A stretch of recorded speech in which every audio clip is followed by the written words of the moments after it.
Came down to a last touchdown to decide that, whatever the scoring system was you had there.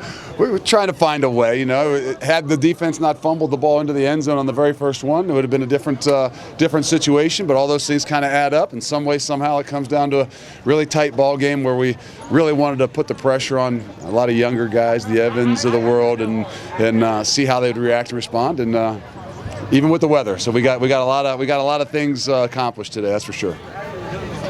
Was it nice to have some people in the stands? It was really nice to have some people in the stands. I think that I know our guys love it. I know that you get towards the end of that spring ball and there's some things you really want, and this was one of them. Not just to play a game, but actually to see some family, have some fans, and have a great day.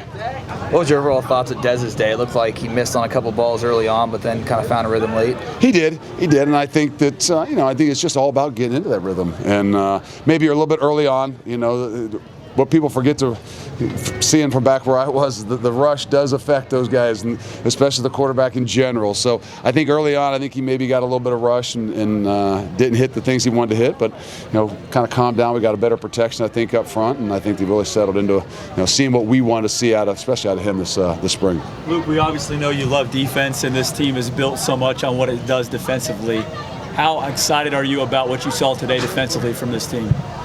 We got a chance to be really good. We've been good here, but I think we've got a chance to take it even to the next level with a lot of the guys that we've got, but also the combination of the things of being here for a while and increasing that expectation on all phases. I think we got a really good chance to get after the quarterback, and I think we can play in the back end really, really well. So I think we're in a great place. I think a big part of today was to get through, to be able to compete, to find out who would play hard and stay healthy was a big part of it, and we came out of it really well. 13 practices with Mike Tressel. How has that relationship between the two of you gone? Because they're playing fast and aggressive. Well, I think this was a big day. Not anything about a relationship, but I was kind of curious to see how it would be called and some different things. You get a good feel for being around whether it's Coach Freeman or not for a long time, and try not to say much. And so today I thought was a big deal for me to kind of just step back and listen and see just what kind of rhythm even defensively we'd be in, and what he would do in a lot of those situations. So everybody thinks those situations are just for the players. Those situations are every bit as much for us and the coaching staff as well. Encouraging to see a few early enrollees making plays out there. And that's what it kind of comes down to. And you don't really know. You see some things in practice, but when you're not live much, it's sometimes hard to see. Hey, jog off the field. You would have gotten Ritter if you were jogging off the field. I was following the senior, Coach. He's got to harass him a little bit some way. There's a lot of things. I forget the heck we were doing asking. Early enrollees. Oh, enrollees. Yeah, some of those guys. Some of them I don't spend a whole lot of time with.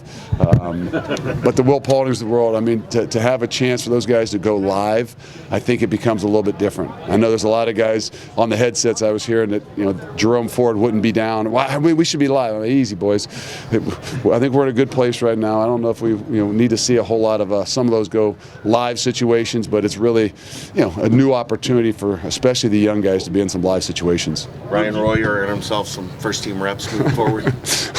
It's always a way to find a little energy. We didn't kind of set it up to be the Royer show there for a while, but sometimes it kind of gets that way, and there's no better way to pick up that, especially that defensive sideline and the offensive sideline, is to get him rolling a little bit. Luke, you've been building a culture here for so long now, and last year you had the playoff questions, it seemed like, every single week. Fantastic season. How do you raise the level of expectations, because you've already reached such great heights already? How do you continue to push them towards that? It's not me. I think it was really easy on about January 10th or 11th when a couple guys sat down with them and said they were coming back, or some guys that were seniors that wanted to come back.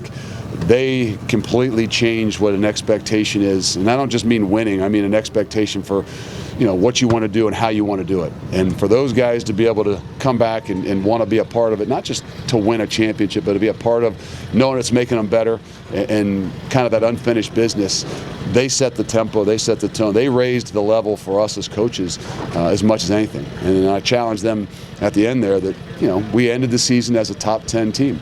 And we've been close, I think, in the other 2 years. But to me, the goal was how do you become a top 10 program? And the only way you become a top 10 program is to have the consistency over and over and over again, from the way you do things, to who you bring in, to how you develop. And we still got a ways to go. With the depth you have on defense, if you had to play a game with just second and third stringers, how do you think the defense would do? I think in a lot of situations, I think we would be in pretty good shape. Obviously, this spring is big to find out some new guys in the safeties positions and development of some of those 2s and 1Bs at the linebacker. But I know this: it's going to be really hard as a young guy to walk in here and play.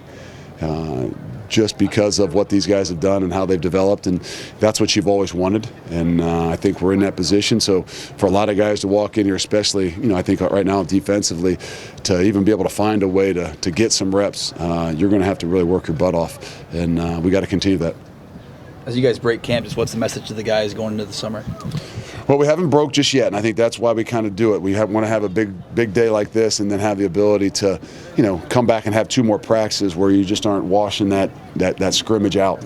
Now you have a chance on Monday to spend a good 2 hours watching that and correcting things and looking at things, and then go back out and kind of tie loose ends here the last couple of days of practice, and then really kind of get into that mindset of how do you, as the older guys, how do we make sure that we're going to be a top 10 program?